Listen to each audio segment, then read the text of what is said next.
Hi, I'm Mara Webster with In Creative Company, and I'm so thrilled today to be joined by director and co-writer of the film Summering, James Ponsoldt. And I wanted to start by talking about, writing the script with Benjamin Percy, who is your co-writer, and just tonally how you really found the voice of this film, because it creates this really beautiful amalgamation between the nostalgia of childhood, but also very adult themes and that space that these kids are growing up and entering into the world in terms of the things that they see and know and understand. And so how did the two of you approach finding the voice of the film, given in mind that those are two very different tones that you're bringing together? Yeah, thank you. I think for me, it started by being a parent.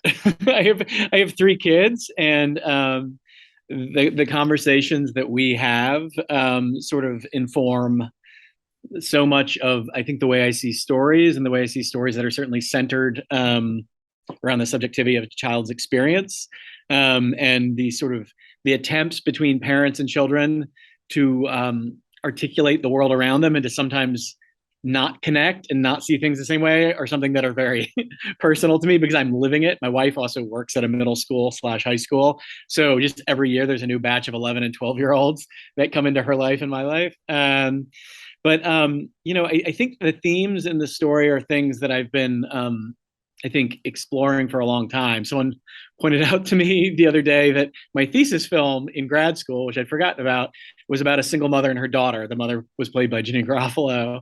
So it's been there from the beginning. And I met Ben Percy over 15 years ago. We were at a writing conference, and I ultimately read a short story of his called Refresh, Refresh, which is about sort of young men, teenagers, and violence in the high desert of Oregon. It had been in the Paris Review, and then I adapted it as a script at the Sundance Screenwriters Lab, and then an amazing graphic novelist named Danica Novgorod ultimately adapted that script into a graphic novel before I could make a movie. I never made the movie. And her beautiful graphic novel was ultimately selected for Best American Comics back in 2011 by Alison Bechdel, which was very cool. But a roundabout way of saying, Ben and I think as we've both had children, I think have become even more focused on exploring structural violence and family dynamics through the lens of young people for a long time. And specifically with Summering, it started a few years ago when there was a man found dead not far from my home. And he was an older man. He couldn't be identified. They still have never identified him. And that, to me, to not even receive the dignity of being named upon death, felt like a signifier of something larger that was broken in our social safety net. And I began talking to my family and friends and my children about a lot of the issues, the sort of structural issues involved with that, with equity, lack of resources, how someone would become unhoused, what our personal responsibility is, toxic masculinity, all of these roundabout things that sort of began to become a story. And Ben and I began that conversation, and he was having his own conversations with his own daughter, who's 12 years old, about a lack of female characters and female agency in a lot of the stories that she was seeking out, and in the world that Ben works in a lot, because he writes a lot of comic books, and lack of female characters there. So that's how it all sort of started. No, I really Long love answer, sorry. I really love all of those details, and in talking specifically about the dynamic of these characters as well with the young girls in the film. It's such an interesting age to approach as well, because kids can be so different and they grow and mature in very different ways at very different stages, particularly around that age. Yes. And so what were some of the nuances that you wanted to bring into those characters that kind of reflected that, particularly in how they then start to deal with and respond to the idea of trauma and certain things in the world? Yeah, it's a great question. I mean, that specific age, 11, 12 years old, between elementary and middle school, was obviously a specific choice. I think it's, kids do develop, as you said, sort of on a spectrum. And, and some kids at 11 years old can still present, at least externally, as fairly innocent, or live much in their imaginations and use their imaginations to do things like process trauma, whereas they might have friends in their peer group who would present as cynical and world weary. Maybe they've personally experienced death firsthand. Maybe they've had families that have sort of, the family unit has sort of broken down in some way through divorce and separation, and they have sort of, those different experiences that they bring to the table. And it's right around the corner is adolescence, and then at that point, it's essentially cosplay for adulthood, where world weariness and cynicism are sort of all pervasive. But I think I was really interested in a story that was centered around a group of friends, in this case, female friends, that was not about one of them doing wrong to the other, not about quote unquote mean girls, not about a trauma or victimization done to them, but about the way four friends who are afraid of change, afraid of losing their friendship, because they are able to articulate things emotionally that I was not able to when I was an 11 or 12-year-old boy. Like my friends and I, in large part, we would talk about our feelings for each other through maybe the other third thing, like being, let's talk about movies or music or sports or something, but not talk about what we're actually feeling, which is essentially what a lot of men grow into as well. Super repressed people who can't articulate the value of their friendships. So these are four friends who are at a moment where they're afraid of losing each other. They're afraid of change, and then death presents itself, and they make choices and go about things in a way that I really wanted to be anchored in the subjectivity of their experience, and not through the lens of the way a middle-aged person would rationalize those things. And you're also bringing up there the idea that for these four friends, the idea of what if we're not friends in the future? What if our friendship falls apart is such a monumental part of their world. And at moments, even bigger than the idea of we found a dead body, what do we do? Because emotionally, that's what they're so connected to. And so how did you create that balance of thinking about what are the things that are really important to them? Because that's very different from what it looks like for adults. Yeah, it's a great question. And I think, I think a lot of adults, and maybe male adults, that it seems, we can look at the world through, and I'm totally generalizing now, but can look at the world through a coldly rational lens. And I think sometimes we forget the way, especially those that there's a lot of distance between their childhood and where they are now. Again, a lot of this what I bring to the table is the fact that I'm living in a world of kids with these conversations with my kids now, and the way that they process the first time a pet dies, or a grandparent dies, or a friend moves away, or a grandparent or someone who's close to them has a long sickness, or there is a global health crisis where breathing the wrong air might kill your parents, which sounds like the stuff of speculative fiction, but is real and anchored in that. I wanted, the sort of the way that the kids approach things to have the rhythms, and in fact embrace the genre conceits of what life can feel like at that age, which can feel like, as you're going into middle school, it can feel like a horror film. Losing your friends can feel like a horror film. The fear of losing your best friend, if you're in a tight friend group at that age, can feel more real and palpable than the abstract fear of death, which feels like it's so far away. Perhaps it can, not for all kids. And you've also constructed this story in a way that the parents, like, we see their mothers, and they're not just periphery characters that are concerned when their kids don't come home. We really get to see the individual dynamic of what each of those relationships look like. How close are they? What are the things that they've picked up as attributes from their parents, and the things that they've seen in that world as well. And so what was most important to you to bring to the foreground in terms of making sure that we had this really unique identity, not just in the four girls, but in these family dynamics coming forward in the screen as well? Yeah, I mean, I think, endless. I mean, on a personal level, I think my wife was raised by a single mother who she's incredibly close with, and I'm incredibly close with my mother, as is my sister, who I'm close with, who my mother and sister inform much of, like, the film and books and music that I really love. And I think oftentimes stories related to a crime, I'm thinking of like classic film noir, involves a quote unquote dead girl. I mean, characters reference this. There's crime shows playing on in the background. There is a quote unquote dead girl, and men chiefly are charged with either saving someone, or figuring out what happened, or avenging their death, but really it being all about the male experience and them their own relationship with their father or mother. Nothing that is centered, on the subjectivity of a female experience, and with fully realized characters that are, that wants to dignify and explore subjectively their emotional inner lives as characters who are 11, who really use their imagination, who really, there's abstract fears and anxieties, and for some of them, they're real ones. Like, where's my dad?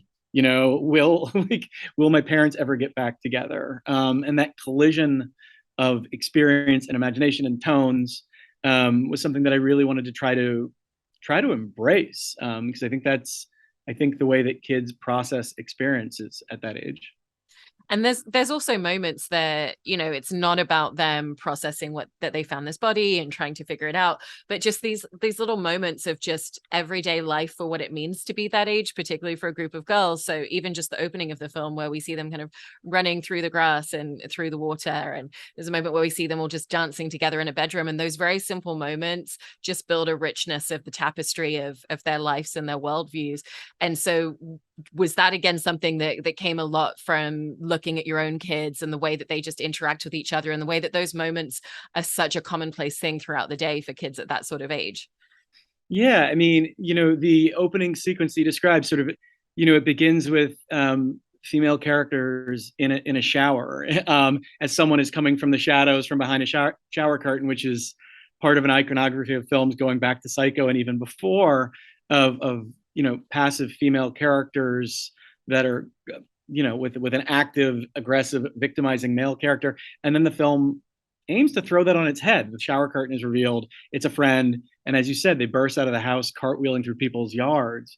And it's centered on these characters' experience and their imaginations, and what they're afraid of. And what they're afraid of is change at this point. It is the end of summer. Middle school will begin. They will be saying, in some ways, goodbye to each other. And change and death, in stories, have a way of colliding and becoming something else in people's imaginations, and certainly in young people's imaginations. And with the fact you're talking about imagination there, it's not just the imagination of the characters themselves, but also what the actors could bring in that regard when you were casting, particularly the young performers, and going through that process. And I know you worked with A.V. Kaufman, who's amazing at casting kids and really just kind of seeing something. And in that process of not just having them come in and read a scene from the script, but really getting a sense of their imagination, what were some of the exercises or workshop elements to that audition process to really find these young performers where they just had an imagination that would light you up? Yeah, I mean, Avi, I've worked with her since my very first film that had, it was Nick Nolte and then some kids, and I met her actually when I was still like doing theater as an actor, and so I've known her throughout my sort of creative life, and she is, as you said, she's so remarkable at sort of um, putting together an ensemble of people that are both surprising yet feel organic to each other, and at discovering or advocating at least for younger actors, and every film that I've made with her feels deeply personal. I mean, a lot of our conversations early on just had to do, just like with all of my collaborators on it, the actors and the department heads, most of whom, in the case of this film, were female, like them talking about their experiences and their friends when they were 11 and 12-year-olds. And in some cases, them talking about their relationships with their children and and kind of reverse engineering, sort of remembering their own childhoods and realizing that they're projecting their childhoods or what they think a childhood should be on their kids, realizing that they're unreliable narrators in that. But once we, as AV and I and my producing partner, Jen Dana, were casting it, we were bringing tons of kids in it was Zoom because it was during COVID. So it was, AV and her team were reading people. I was meeting them. Honestly, I was just asking them questions and listening. And, it's sort of just like I did with Spectacular Now, which was kids a little bit older, but who are the people that you find have the most vibrant imaginations? Who are the most surprising? Who are the people that you think will grow to be the most interesting adults? Whether or not they become famous adults, like irrelevant of that. Who do you just find fascinating? And then it was sort of putting the actors together sort of in Zoom groups to sort of have them go through improvisations and just talk. And just, for me, it was trying to find 4 people that you could imagine would be friends, but these are, at that age, you're friends with the kids that you happen to be at your school. You kind of choose your friend group, but a lot of it is just geographic proximity. And when you're 11 or 12, you just happen to be zoned to live near each other and find the kids that maybe it's just your neighbor. And the truth is you might not be friends with them past elementary school. But I was interested in, the different musicality of the way that they spoke and thought. And they were, I mean, these four actors are amazing. They're smart, brilliant, politically astute, like hypercritical of the things that they find to be kind of BS in the world. Like that there's a sophistication, I think, that I found really remarkable. And I invited them to put their fingerprints all over the characters, just like with the actors who played their mothers. And I was grateful for those collaborations. And when it came to either rehearsing scenes beforehand or right before you'd go into filming a scene with them as well, what was kind of your approach to it? Was it talking about the specifics of the scene, or was it also similarly exercises to bring out certain things in the foreground with them? Yeah, it was, I mean, I've made things before that involve characters that like are strangers to each other, like End of the Tour with Jason and Jesse. They didn't know each other, and the characters didn't know each other. I didn't want them to become friends. With Smash, Mary and Aaron were supposed to have been married for almost a decade. I wanted them to spend lots of time together, and I helped engender that in some ways. In this case, these are characters who, even if they've only known each other for 5 years, that's like almost half the characters' lives. So I wanted them to just spend, even if it was on Zoom, as much time as possible. Then when we got to the location, which was in Utah, they were all staying in the same hotel, and their parents were there, and it felt like a family affair because a lot of people brought families there, including me. My kids were there. They were just spending time together, like laughing, creating secrets, things that I knew nothing about, creating their own internal rhythms and logic. And then I wanted them to spend time with each of them to spend time with the actors who would play their mothers as well, just to create bonds as quickly as possible, and to unpack the scenes and talk about the scenes, and to shift the scenes in ways that felt more true to them. I mean, really, for me, it was active listening with everybody, and even at development, it was sharing the idea and the script with everybody I could, especially female friends of mine who were invited to both share of themselves and prosecute aspects of the script in a way that just like, what was that like for you? What do you think it would be like for your kids, et cetera, et cetera. And with the fact that the centralization of the story is these four young characters, how did that influence a lot of the visual language and the styling of the film in terms of the camera work? Because it's even something where the camera sits a little bit lower to have them in frame than it would otherwise, and the way that we're seeing things that they see kind of comes from that slightly different angle and perspective as well. Yeah, I mean, Greta Zazula, who was a wonderful cinematographer, who filmed this. I mean, my collaboration with her was just so central to it. We were talking about the film over a year before we filmed it, and she was on the East Coast, I was on the West Coast, but we would plan, on Sunday afternoons, to just get on Zoom or on the phone for hours and just share photographs that we like, share films, talk about scenes.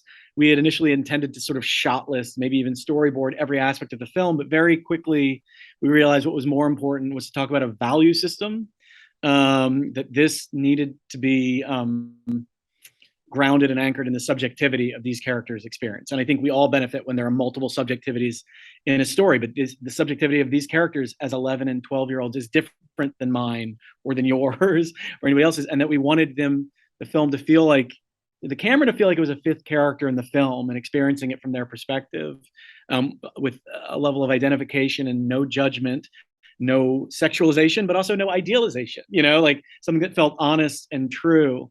And Greta was such a partner in that.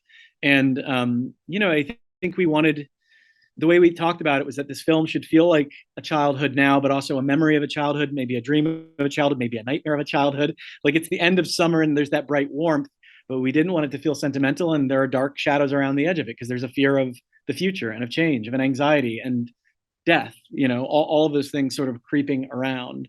So we wanted it rooted in that way, and to dignify their experiences. We didn't want it to feel like a shaky faux documentary. We wanted it to feel like a lot of the moments were snapshots of a childhood, of a memory maybe.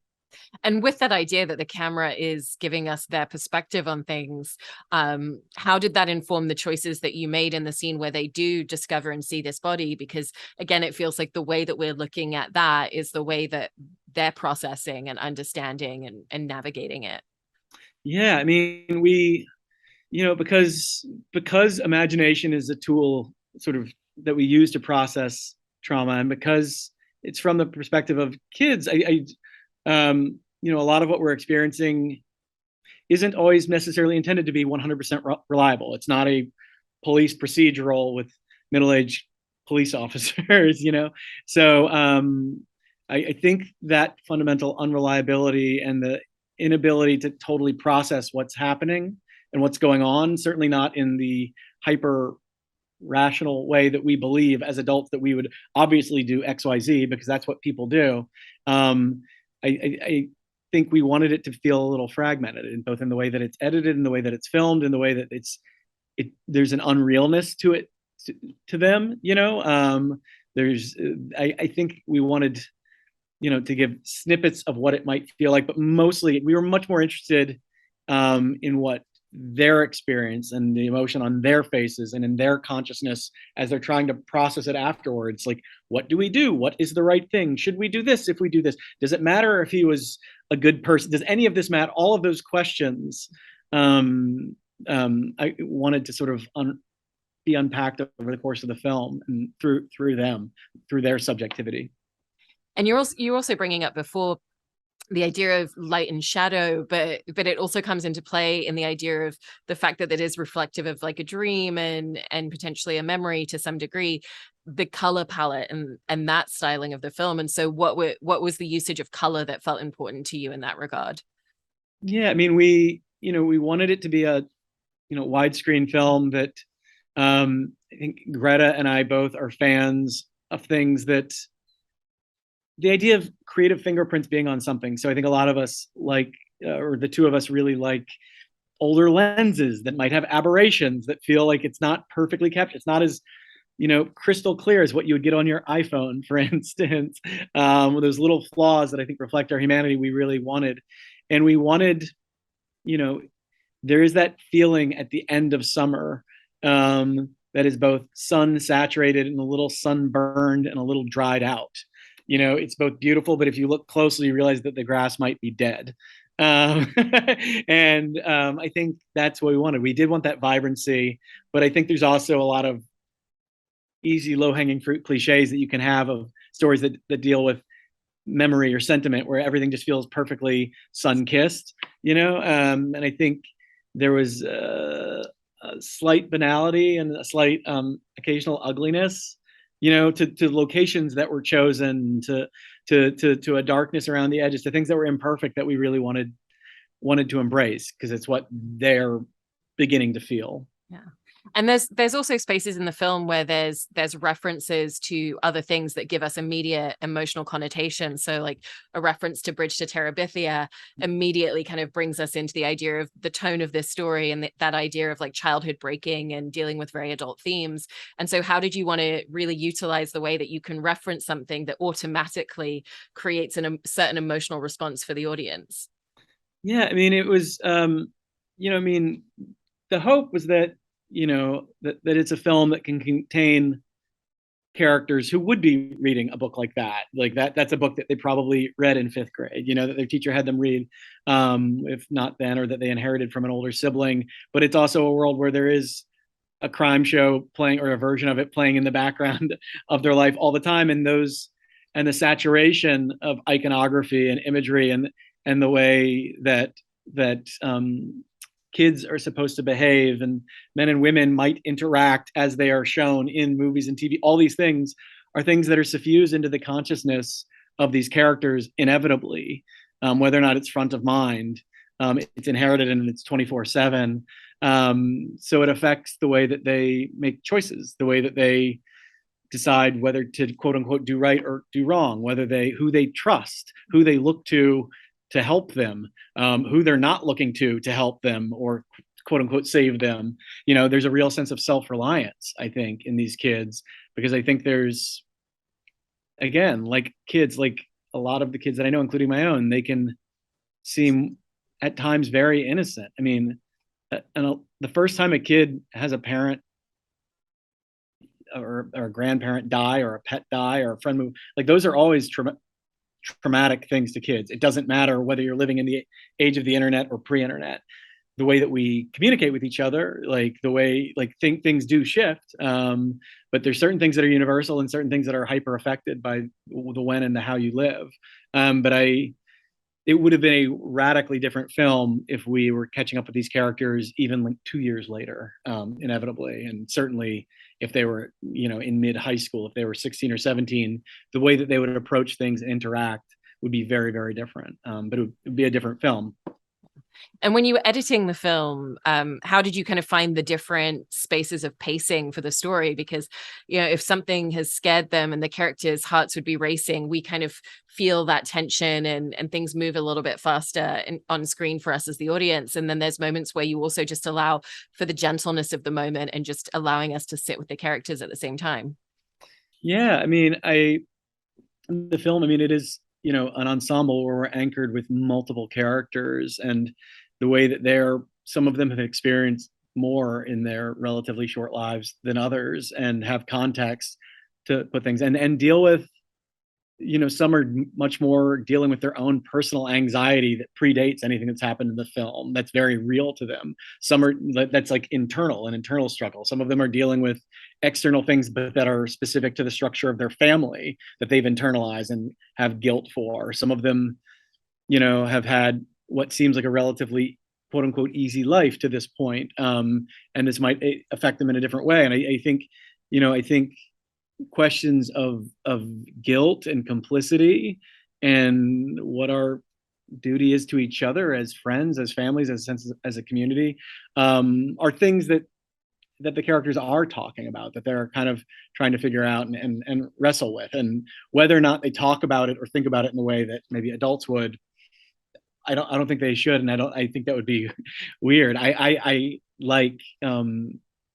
like listening to the experiences of other people and other characters who just approach the world in a slightly different way than I do, even if it's for any number of reasons. In some cases, just because they're younger. In some cases, because they're just more skeptical of certain things. And in the experience of making this film, you had production kind of getting ready, gearing up, being in pre-production, and then having everything shut down because of the pandemic. And given that you then ended up having a little bit more time to sit with the film, were there certain creative choices or aspects of the film that allowed you just a little bit more time to sit with and feel more certain about, or to finesse and change a little bit before you ended up going into production finally? Yeah, I think what it gave, it was frustrating, but it was also,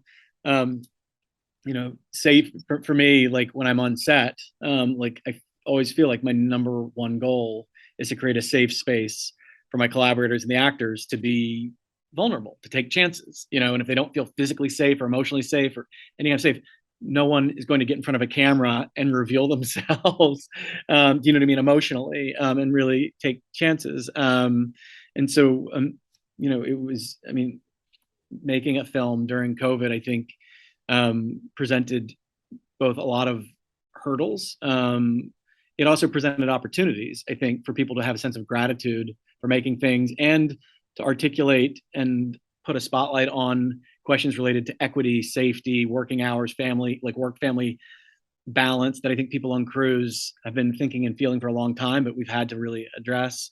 And then, from a story perspective, I think just more the actors, the crew that was involved with it had more time to read it. There was more time to hear other people's thoughts, like for more people to reflect on what's important to them as parents, as what their experiences were as kids.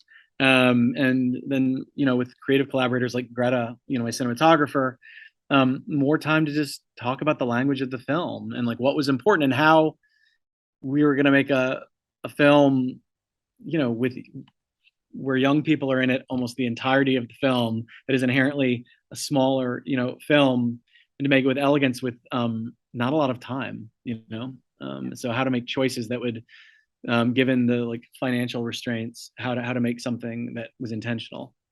Well, I really appreciate you sharing all of these details from Thank the you. creation of this film, and congratulations on everything with the movie. And thank you so much, James. Oh, thank you. I really appreciate it. Take care.